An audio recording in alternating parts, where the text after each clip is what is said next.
Hindi na ko ingana ka pareho na officer na diktahan mo, nasabihin mo sa ako na i-rip ka na compound without any legal basis.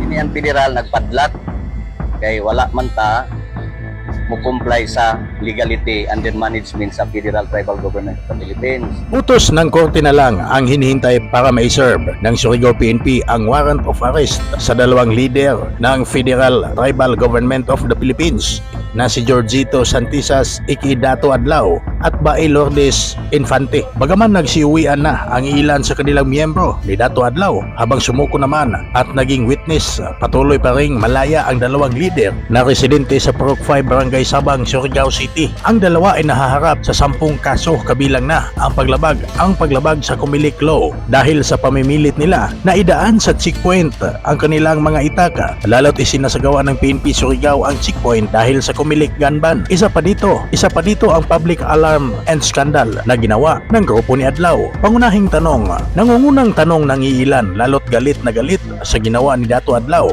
ay bakit daw hindi pa magawa ng PNP Surigao na arestuhin ang dalawa na nandun lang sa Purok 5 Barangay Sabang. Narito naman ang sagot ni Police Lieutenant Colonel Mariano Lucban, Chief of Police ng Surigao City. Still na yan sa compound nila sa Purok 5 Barangay Sabang, Surigao City.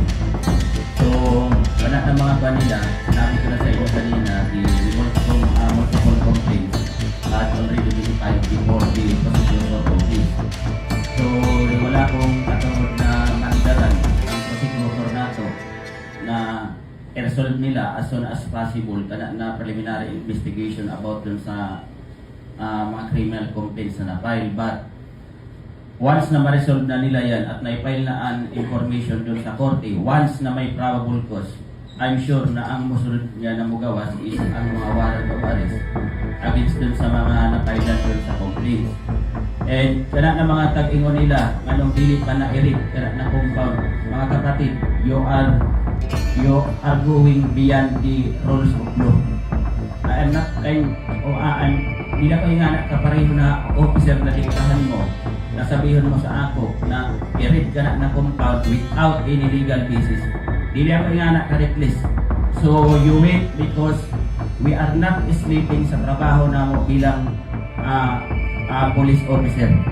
Tanan dili na tagbuhat namo is in accordance with the rules of law because dili namo gusto makitaan ng technicalities, especially pag-abot sa mga legal action. Thank you. Habang napasuko naman ng PNP ang 15 miyembro ni Dato Adlaw at kanilang iginiit na sila'y biktima lang ng panlilinlang sa bugos na tribo na pinangungunahan ni Dato Adlaw at ni Bae Lourdes Infante, o sila ay fake tribe. Matatandaan na mahigit 10 kaso ang kakaharapin sa nasabing leader, kakaharapin ng dalawang leader at hinihintay na lang ang desisyon ng korte para tuluyang magdusa sa rihas ng gobyerno si Dato Adlaw at Bae Lourdes. Ikaw, Karadyo Baktas, anong komento mo sa videong ito?